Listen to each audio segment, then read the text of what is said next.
Hello everyone. Today we're going to discuss one of the most important useful statistical tests in the situation when we analyze two samples. This test is called two-sample Wilcoxon signed rank test. Why rank, why signed, why Wilcoxon, you will see pretty soon. Now we are covering this topic now, not 4 weeks ago when we were discussing other tests like t-test, other tests like t-test, and the answer is that this test belongs to the special group of so-called non-parametric tests. We use this non-parametric test when the population is not normal or populations are not normal.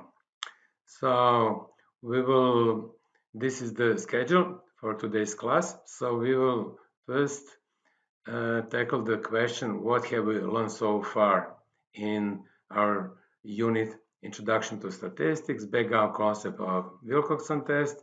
We'll use how to use technology to apply Wilcoxon test, and I'll give the summary. All right. Now this is the decision tree, and this is really very important for students, first-year students, especially for those who will study statistics only in this Introduction to Statistics unit. For majority of students and researchers all over the world, the most difficult and confusing thing is which particular statistical method to use. Because if we apply one method and reject the null hypothesis, for example, on the same data, if we apply a different method, we can, for example, derive at an absolutely different conclusion. That is why I was thinking about 20 years and I have finally developed this statistical decision tree. In the particular case of the Wilcoxon test, we have two related populations, so we call that two dependent samples or pair data, and there are two options. We can either choose t-test, pair t-test, or we can choose non-parametric test. So basically we have three choices here: parametric t-test, sign test, and Wilcoxon test. All right, speaking of the Wilcoxon test, we have an extra condition, and that is that both populations are symmetric, or the population of the differences is symmetric.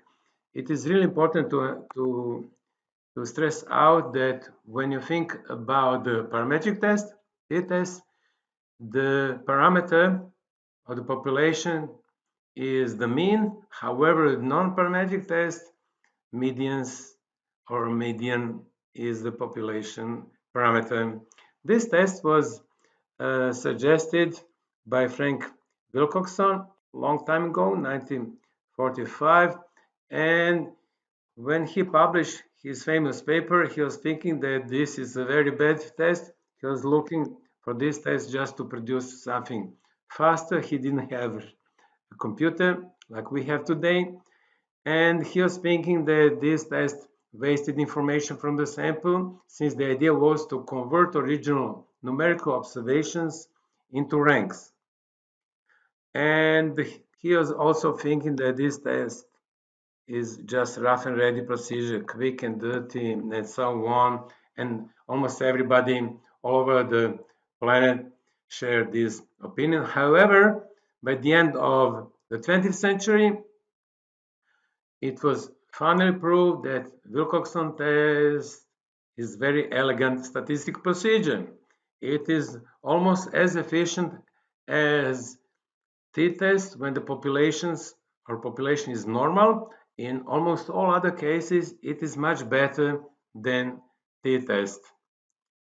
All right, so now let's discuss what is a rank, because the name of this test is Wilcoxon signed rank test. So what is a rank? Rank of the sample is nothing else but an element that shows the position of some observation when the sample is ordered from the smallest to the largest. So the smallest rank will be 1, then 2, blah, blah, blah, and the largest observation will get rank n. So let's go quickly over one example. Let's say that we have the following observations: 2, 5, 1, 10, 10, and 1000. So we have an outlier, 1000. We want to convert these observations, original numerical observations, into ranks. So we are looking what is the smallest observation. The smallest one is 1, so this rank is 1. Then the next one is 2, rank 2. The next one is 5, rank 3. Now we have 2 tens, and they occupy position number 4 and 5. So we are going to calculate average rank.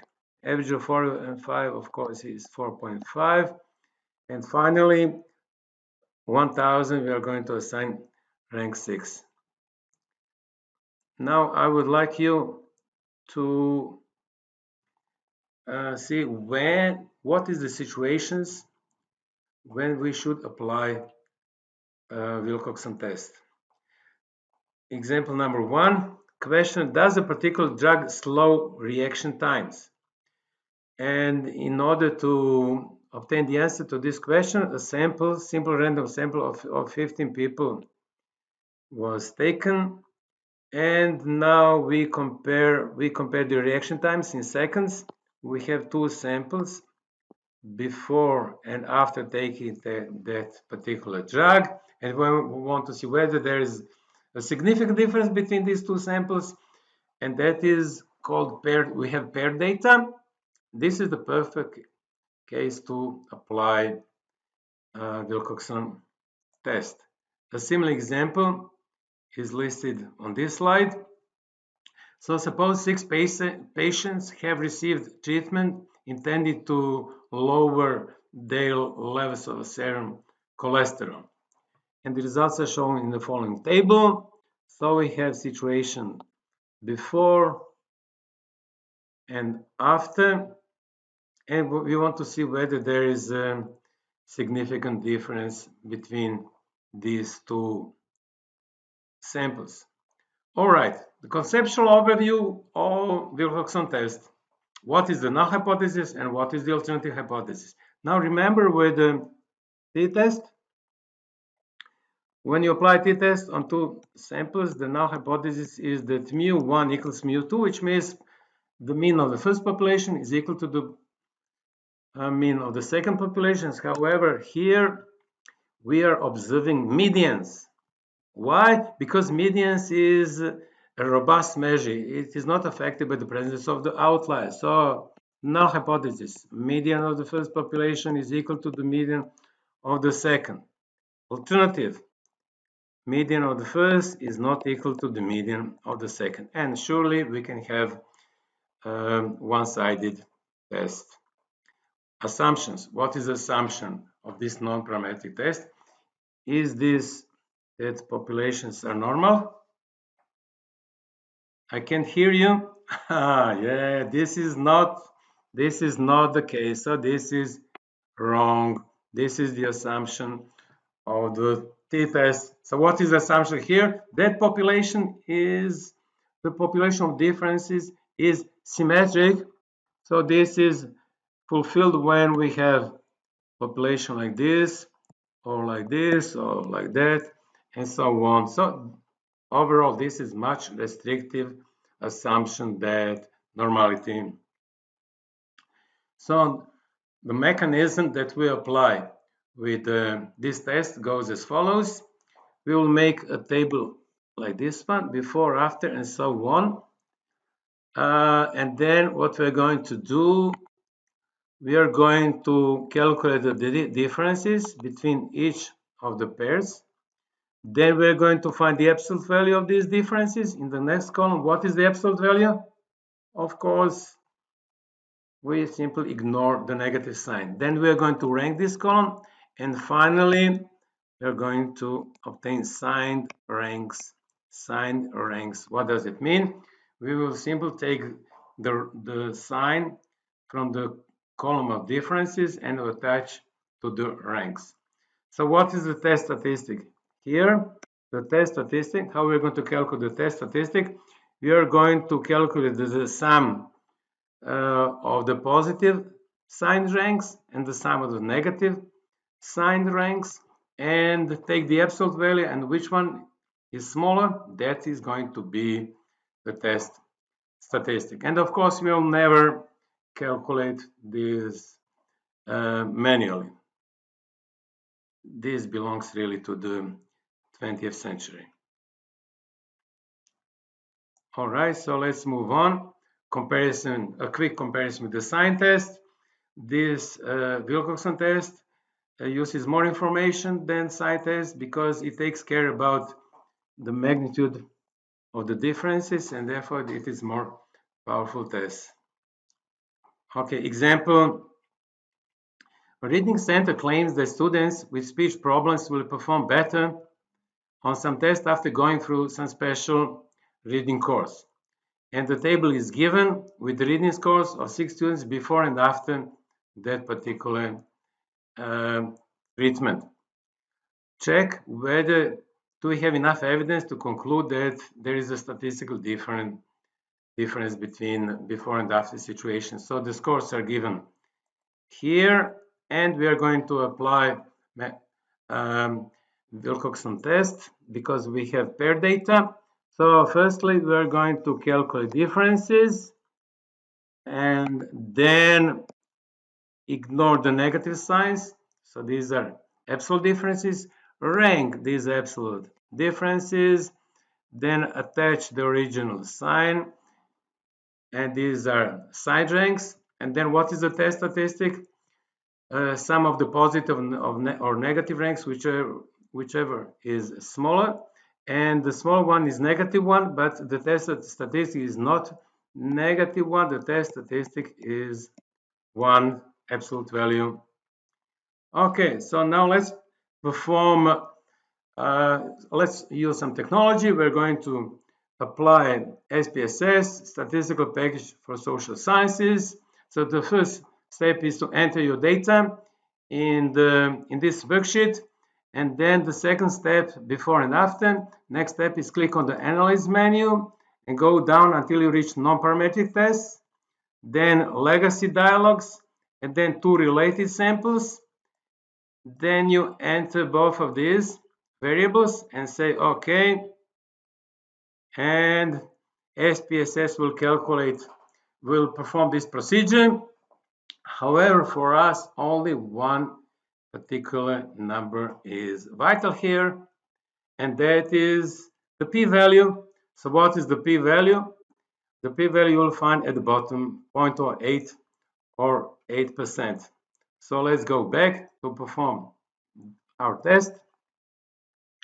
So the null hypothesis is there is no difference between the medians of the first and second population. So there is no difference between the students before and after.